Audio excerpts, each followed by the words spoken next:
Bismillahirrahmanirrahim. Alhamdulillahi rabbil alamin. Allahumma salli wa sallim ala sayyidina Muhammadin wa ala ali sayyidina Muhammadin. Qala al-muallifu Al-Syekh Tajuddin Nu'man ibnu Ibrahim ibnu Khalid Az-Zarnuji fi kitabihi Ta'limul Muta'allim rahimahullahu ta'ala wa nafa'na bihi wa bi ulumihi fid dini wad dunya wal akhirah. Amin. Masih membahas ukuran dan urutan dalam belajar, halaman 65. Waqila libni Abbasin radhiyallahu ta'ala anhuma bima adrakta al-ilma. Qala Ibnu Abbasin bilisanin saulid wa qalbin aqulid wa innama summiya talibul ilmi ma taqulu likathrati ma yaquluna fi zamanil awwali ma taqulu fi hadhihi al-mas'alati wa innama tafaqqaha Abu Hanifata likathratil mutarahati wal mudzakarati fi dukanihi hina kana bazzaran. Ibnu Abbas, ini Abdullah bin Abbas, pernah ditanya hal yang sama. Beliau menjawab. Jadi ditanya, ya Ibnu Abbas, ya Abdullah bin Abbas, bagaimana kamu dapat ilmu? Abdullah bin Abbas ini kan salah satu periwayat hadis yang banyak. Engkau dapat ilmu gimana caranya?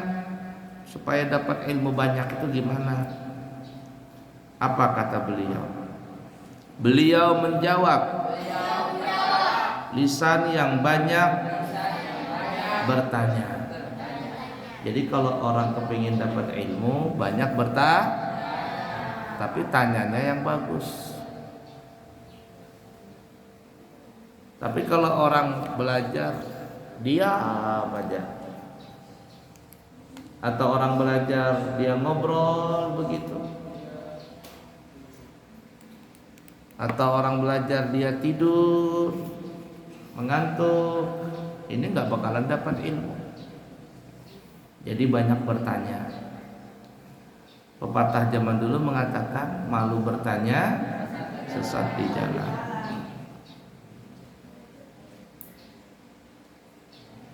Dan itu juga salah satu tanda ya, anak itu pintar atau tidak pintar, itu banyak bertanya.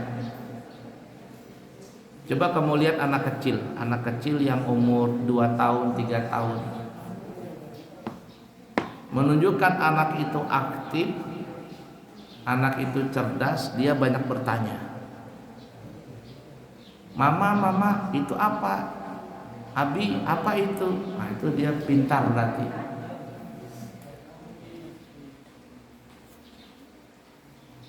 Tapi kalau tidak mau bertanya, tidak bertambah ilmu. Yang pertama, banyak bertanya. Tapi bertanyanya yang bagus, bukan sembarangan. Yang kedua apa? Dan hati yang banyak berpikir. Jadi hatinya hati dengan otak mikirin apa ini masalah. Orang belajar itu mesti banyak mikir. Kalau orang belajar gak banyak mikir, itu tidak ada berusaha untuk mencari ilmu. Orang belajar baca kitab, selesai belajar taruh kitabnya, tidak ada mutalaah, tidak ada murajaah, tidak ada mudzakarah, taruh begitu. Itu tidak ada usaha untuk mencari ilmu. Nah, jadi kata Abdullah bin Abbas, untuk mendapatkan ilmu tambahan itu dua syaratnya. Apa yang pertama tadi?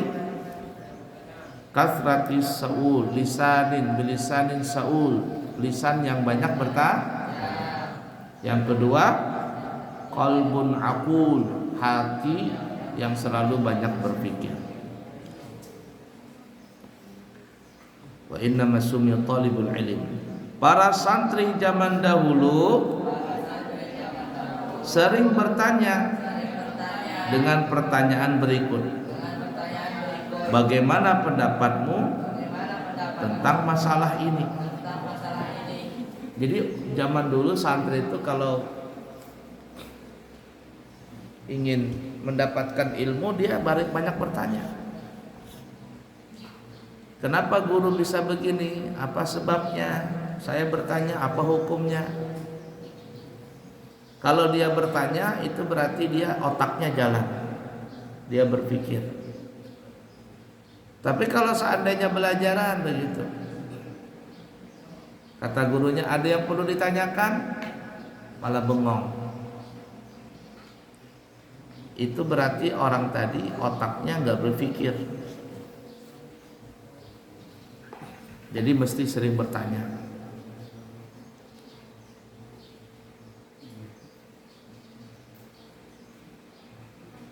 Ma taqulu fi hadhil masalah? Kok bisa begini masalahnya? Apa sebabnya? Nah, itu ya. Al-Imam Abu Hanifah banyak menjadi ahli fikih karena beliau sering bertukar pendapat di tokonya sambil berdagang kain. Nah, jadi Abu Hanifah itu seorang ulama besar yang kita kenal mazhab Hanafi. Beliau itu salah satu untuk menambahkan kecerdasannya, beliau itu sambil jualan sambil juga bermudzakarah. Jadi kalau ada orang yang beli dengan beliau kain, beli baju, beli kain, maka beliau bermudzakarah dengan para pembeli tadi, mudzakarah dengan masalah ilmu, sehingga ilmu tadi berkembang.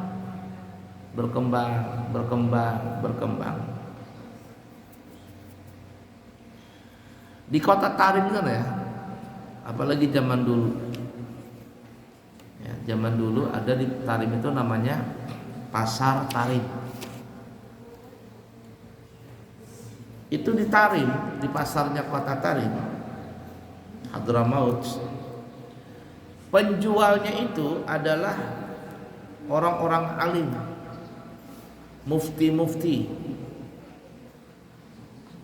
para ahli fikih. Penjualnya ini.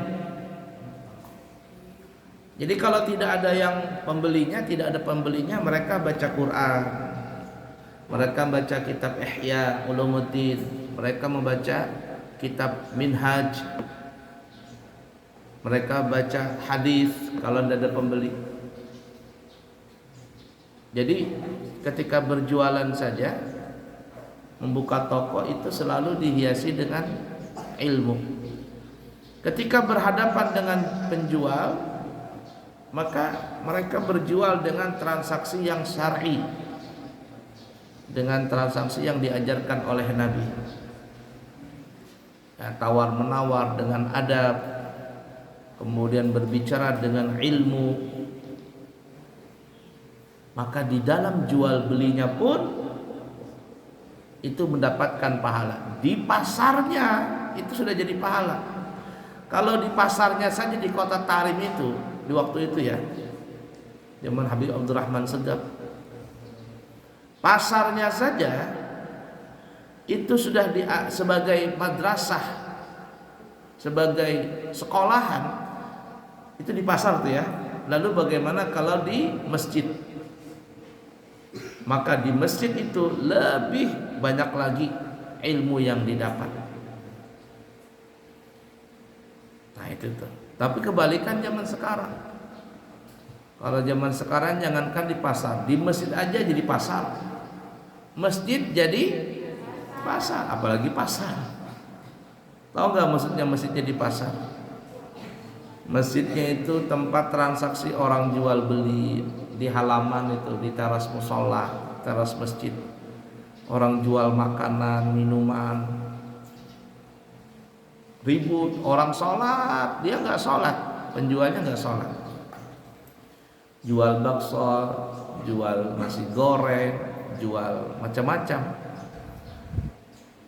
Adzan dikumandangkan, Allahu Akbar, Allahu Akbar.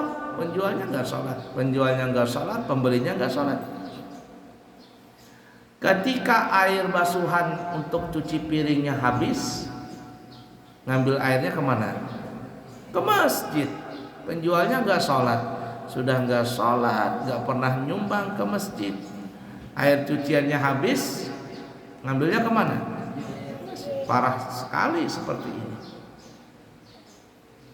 Nah beda zaman dulu di kota Tarim, pasarnya aja itu penuh dengan ilmu. Bagaimana dengan masjidnya? Penuh dengan ilmu. Kalau zaman sekarang, jangankan pasar, masjidnya aja jadi tempat rekreasi. Masjid zaman sekarang jadi tempat rekreasi, jadi tempat jalan-jalan. Masjid zaman sekarang jadi tempat selfie, spot foto apa lagi? Itu tritik. Nah, itu apalagi pasarnya beda zaman dulu. Nah, jadi Al-Imam Abu Hanifah begitu alimnya pun ketika berjualan beliau tidak lepas dengan mutarahah dan mudzakarah. Mutarahah itu diskusi, bertukar pikiran, mudzakarah saling ingat mengingatkan.